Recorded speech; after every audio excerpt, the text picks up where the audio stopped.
Living Life by the Mile is a channel run by a married couple, Michael and Rebecca, living full-time on the road in a truck, traveling coast to coast with their dog, Reese.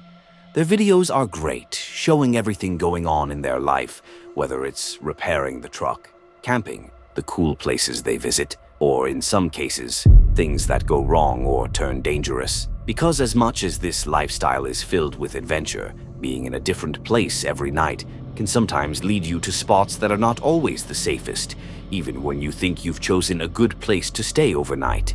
Well, that's exactly what happened in this particular video.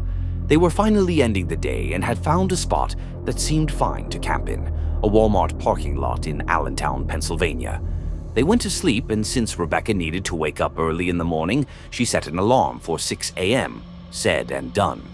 The alarm rang and she woke up. But when she got off the bed, she heard something else, a knock from outside.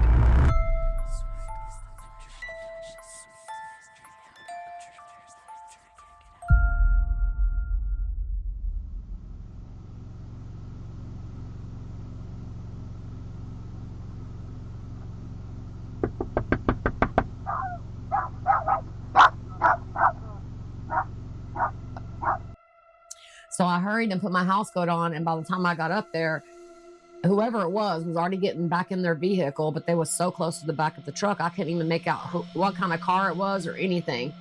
I mean, we knew it wasn't the cops. Yeah. Or security. Yeah, and they just took off. And then I started making me some coffee, and then I just wanted to look out again and make sure that they had left. And what do you know? They're back. And they're literally just standing beside my truck creepily, not knocking or anything, just standing there. So at that point, I tell Michael, you better get up. You got to have to do something with this, whatever that's going on out here. That's when Michael woke up pretty annoyed, and for good reason. He had gone to sleep around 3 a.m., and someone was knocking on the van at 6 a.m. That could have been understandable if whoever did it had a good reason. But when he woke up, the person who knocked wasn't even around anymore. And while they were talking about it, that person suddenly appeared again. But this time he was using their RV for a bathroom. That's when Michael saw him and opened the window to talk with him and hopefully understand his reason. But this is when it got weird. Oh my God, be careful. I'm looking for a Paul Yob. Have you seen him? What? A Paul Yob? Why are you beating on my truck at 6 o'clock in the I'm morning? looking for a Paul Yob. Who's that? Paul Yob. It's a short little fellow that drives a tow truck. I was 20 years back. I was just waking up on a wet trip. Where's he at? Do you know Brian Kramer? I mean, we have no idea who Paul Yob was. Like, or Brandon Kramer. You don't know any of these fellows? No. No. No. No Brian Kramer or any of that. No. Are you on crack or something? Michael, you don't know he could no, have. I'm for somebody who wet me the Don't be on my truck at 6 o'clock in the morning. Like, what are you Wait, doing, what? bro? Stop beating on my truck at 6 I'm o'clock in the find morning. somebody that would just led me over here to talk to you to tell me you're Paul Yob for some reason. Nobody That's what did I'm trying that, to dude. figure out. You're Let's on go. crack. No, you don't know what you're talking about. What? Nobody did that. Yeah. Nobody He just did told that. me to come over here to tell you that you're Paul Yob for some I don't know who Paul, whoever the is. You don't beating know on Paul other Yob, people's shit. You just beating on somebody else's shit, too. Yeah, I beat on that van over there. And you ain't a crackhead. I ain't a crack. You don't hear Tell you that? that much right now. This is going way back, partner. That's why I'm out here. No, I'll tell you where this is going. One of two places. You're gonna get the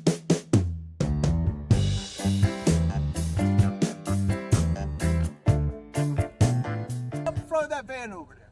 Go ahead. What has the 'Cause van this is got what to- it's about with Paul, by the way. You better get the away from my truck. He's not in his right mind. He could have a. The confrontation became more and more intense, and it also turned unpredictable. During the entire exchange, the man kept his hands behind his back, which made Rebecca uneasy, since it looked like he might be hiding a weapon.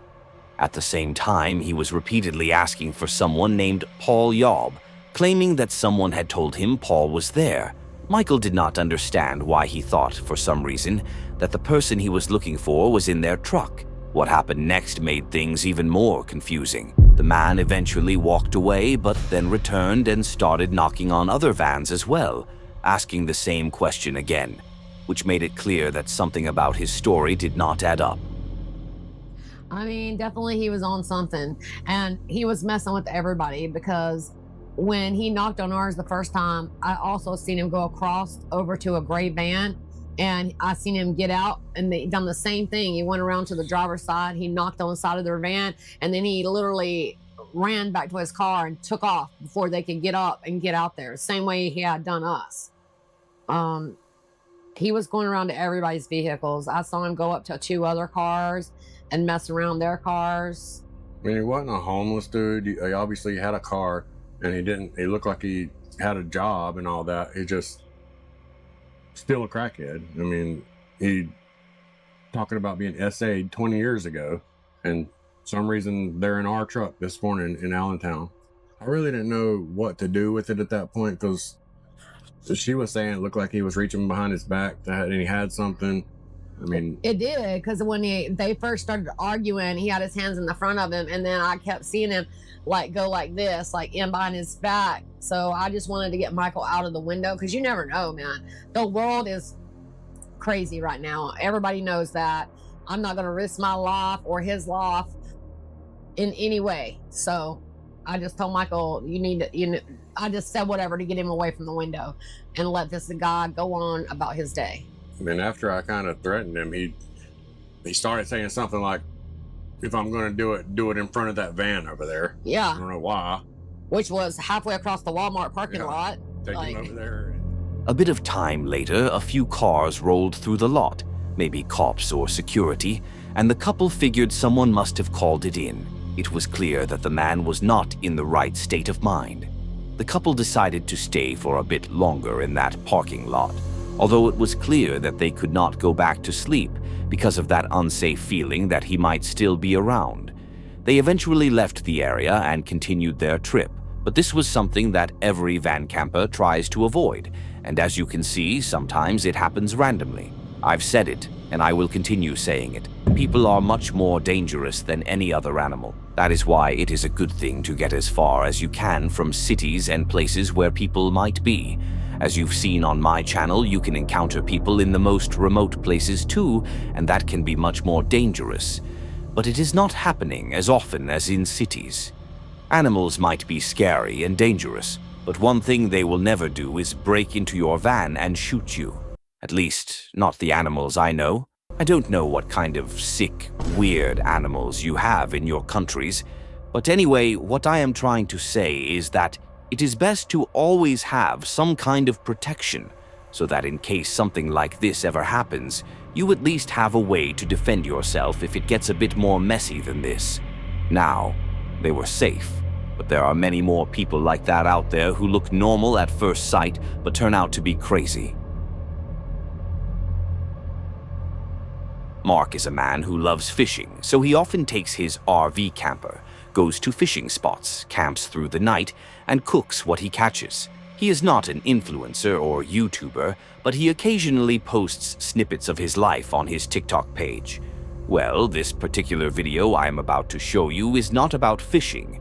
It is about something that happened in his camper while he and his partner were sleeping inside. A man had apparently gotten inside it, and when they woke up, they saw this.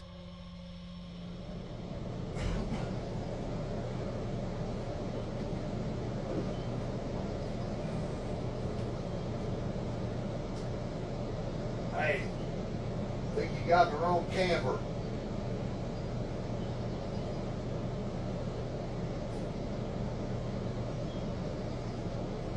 Hey there. Think you're in the wrong camper.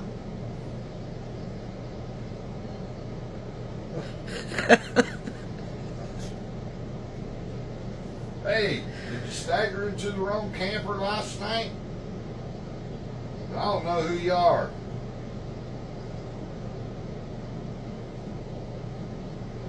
Somebody's probably missing you though.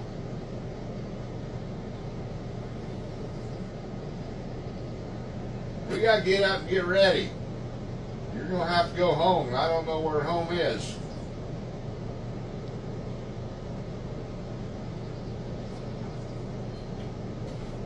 Hey, dude. Hey. I don't know who you are. You're in my camper. Whoa. What am I doing in your camper, bro? Well, I don't know. You must have slept a good one off. I am sorry, man.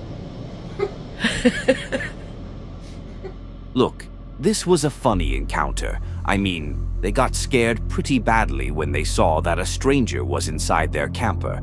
But in the end, they realized that the man was just drunk and simply did not know where he was. It's true, this guy was not a real threat, but it goes to show why you should always lock your doors. Come on, this guy entered in the middle of the night, and from what I can tell, he was extremely drunk. He did not even realize it was not his van, and he surely was not being quiet either, yet Mark still did not hear him. If a person can get inside while you are sleeping, make noise, and still go unnoticed, then it is clear that you could become a very easy target for someone who enters for completely different reasons. So, lock your doors, guys. It takes only a few seconds, but it can save you. It's true that if someone really wants to break in, they can still do it even if the doors are locked, but they would have to force their way in. And that would definitely be much louder and more likely to wake you up, giving you time to react or defend yourself. Yeah, at the end of the day, nothing happened to them. But what if it had been someone else with completely different intentions who discovered that the van was unlocked?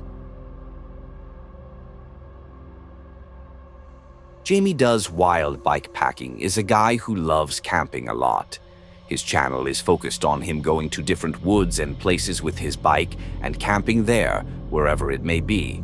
It is a nice way to get out into nature and exercise at the same time, but every once in a while he also loves going camping with his van, probably to places that are too far to reach with the bike. Well, in this particular episode he does exactly that. He drove around for hours just to get to a spot that said camping was not allowed. Disappointed, he got back on the road in search of another spot, again fairly remote where there should have been no people around. Or so he thought. I'm fed up driving around the whole of bloody Norfolk, so I think I'm going to have a tea here and then I'll see what I think, and I'll potentially sleep here or I will go home. I'll tell you, it's nice to stop because I've done about a squillion miles tonight. Right, I think I'm going to do an hour watch, and because I'm in charge of a motor vehicle, non-alco, no fun. After finding this spot, he felt all right with it, but even if he didn't, it was already getting too dark for him to try and find another place. So he settled there. It would have been okay, but not long after setting up camp, he began hearing weird singing deep in the forest. During that time, it was still very distant, so it was not an immediate threat. I don't know what the hell's going on tonight. I can hear all sorts of weird singing going on in those woods.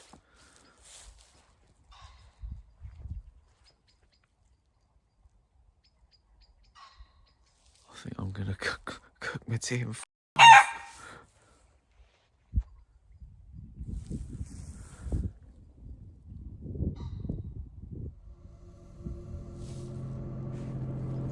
As the night fell, he began cooking some food and also started thinking about going out to explore for a bit, curious about the weird singing in the forest, but he slowly changed his mind.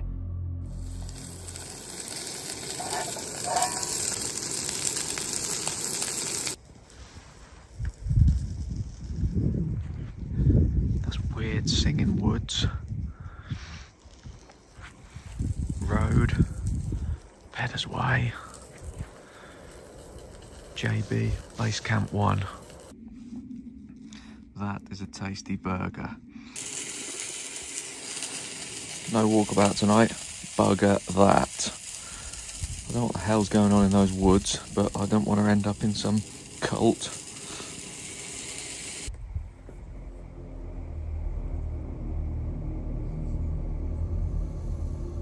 I mean, why stay safe and let your burger digest when you can take a walk through the forest instead, even after already saying twice that it might not be a good idea? Yep, he decided to give the forest a try. I think I'm going to risk a little walk. I want to know what's going on in those woods, so I'm going to do the back of the van up. And make sure I've got my keys. I don't really want to be locking myself out. I really don't know whether this is a good idea, but perhaps I'll go over there with the light off.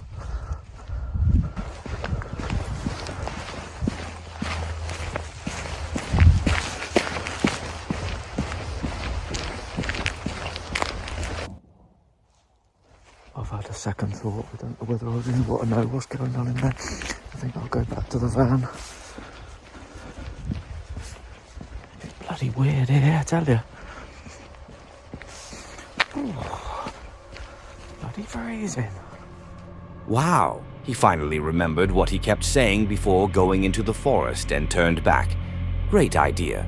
He got back into the van and set up his sleeping mat inside the RV, but stayed awake for a bit longer to enjoy some hot tea and warm himself up because it was freezing outside. And fortunately, that turned out to be the best decision, because while he was still awake, he saw this.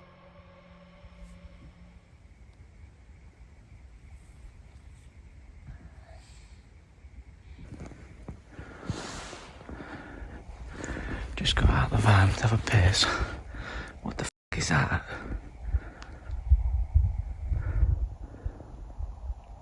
There's a light in the bloody woods now. I'll tell you what, f*** this. He left the area immediately as he was extremely unsure of why that light was coming toward him, and judging by how late it was and the location, well, not the best place to be making friends. Look, at first sight, it does not seem that weird, but when you put together the singing in the woods and the light coming toward you from the forest in the dead of night, it just does not feel right. It was pretty cold for a camping trip, around 5 degrees Celsius, especially deep in the woods, so who in their right mind would be out there singing? I am not saying he was 100% being attacked by the person coming from the woods, but why take the risk? You do not know if that person has problems or what they might do, so it is just best to leave when you see someone approaching your van. As you have seen, people have no problem knocking on your door, getting inside, or worse. Be safe, guys. Salvage to Scenic is a channel of a guy who loves the outdoors, camping in his truck, and traveling around the world exploring. His videos are very appreciated in his niche, and he has a nice way of presenting his adventures. But in this particular video, he encountered something very weird in the middle of the night while he was parked in a parking lot near his garage. It's like 12:30 in the morning. A car just pulled up into the parking lot. It honked its horn and then did a lap around me. Heard a door open and close. And I saw a guy walk right in front of my car, brushing the front corner of it.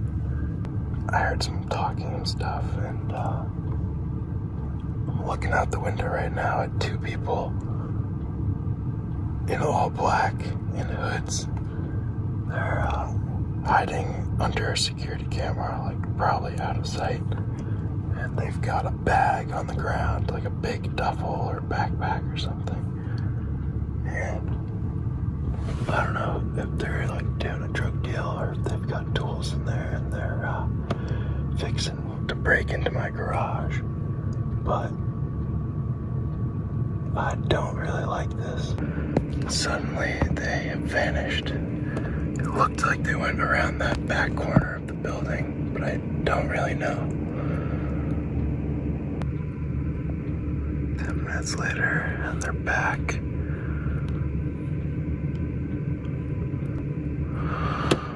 I'm just trying to sleep, man. Just walking over here right now. Bro, what the f***? There's one going over there. And the other one is still over here. I don't like this at all.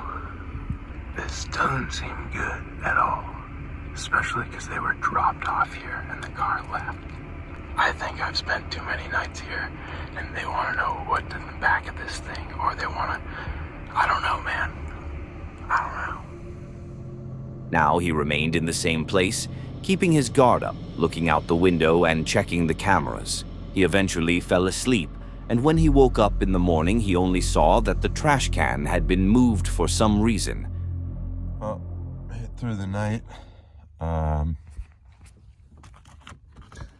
This trash can is now sitting in kind of the middle of the pavement here for some reason. So that happened sometime between passing out and waking up. I fell asleep sitting here on guard, kind of listening. There was revving of engines, yelling and screaming. And I saw those two people doing sketchy stuff for like half an hour, and there was more screaming after that.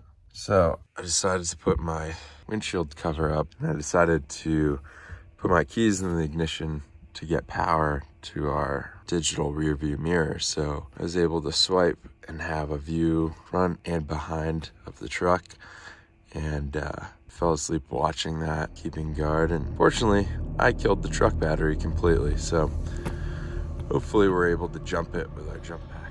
Now he mentioned that the people were dropped there, so it makes me think they were checking the inside to see if there was anyone there who could help them get a lift to a nearby town or something. Or there is the other possibility that they just wanted to break in, but were not really sure if there was someone inside.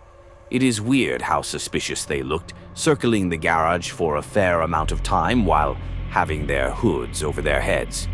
The creator decided not to leave, but to stay there and sleep, which is something I would not really advise you to do. Whenever you see a potential threat near you, it is usually better to go the other way. If they were planning to break into that garage, they might eventually think about that van too, so it is simply not worth the risk. But he probably did not leave because that was his garage, and he wanted to keep his eyes on it.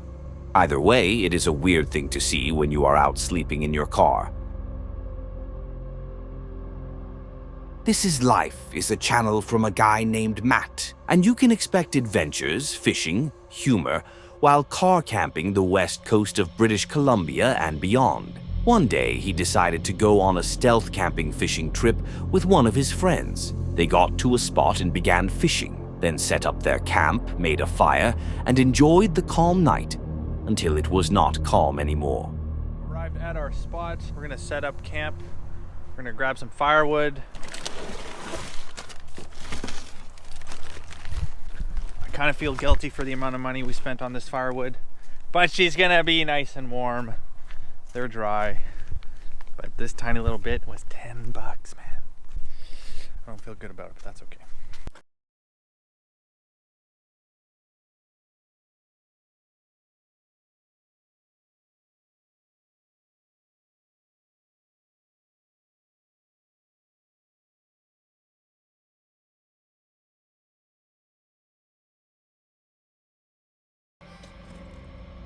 But as they stayed there, things began to take a turn when some sounds started ringing out in the distance, and what was worse was the fact that it was getting closer and closer to their camp. Shooting guns is a little sketchy. Sketchy. Blasts of 4 or 5 every time. It's gone on like 7 or 8 times. We're relatively close. Oof.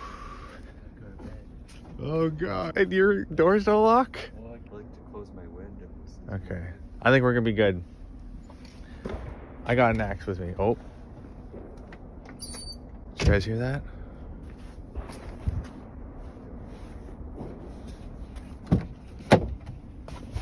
These gunshots are getting really sketchy. It almost sounds like they're getting closer to us. I'm actually a little worried. I'm a little scared right now. It's really loud. Now I hear really fast driving. Okay, I'm gonna get in my car. That is way too sketchy. Sounds like there's a car that just flew across the bridge, gun in it, with an exhaust of some sort. Whoa, my heart's beating.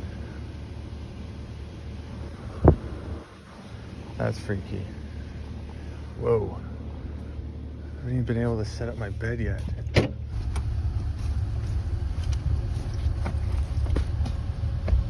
Gunshots keep going off. I feel too sketched out to sleep. There's like cars. The panic took over, but they managed to stay safe. It seemed that the shots were from somewhere over a bridge close to them, and the car that was accelerating after the shots makes me think that they just witnessed a drive-by shooting. I don't have any information about any victims or anything that might have been really going on there. But if that is the case, that is scary. Being close to shootings puts you in far more danger than you might think, because if they are shooting somewhere close to you, the bullets that are fired in your direction and miss their original target might actually hit you. The odds are not really big at that distance, but they are never zero. Now they got into their cars and continued camping, and their heart rates decreased as they realized they were not the target and that they were not in immediate danger. But there are a lot of people who get caught in real danger during camping, and you can see that over my channel, because if you enjoyed this video, there is a pretty high chance you will enjoy more from me. So look, the video on the screen is recommended by YouTube because that is what the algorithm thinks you will enjoy based on your watch history, so give it a try.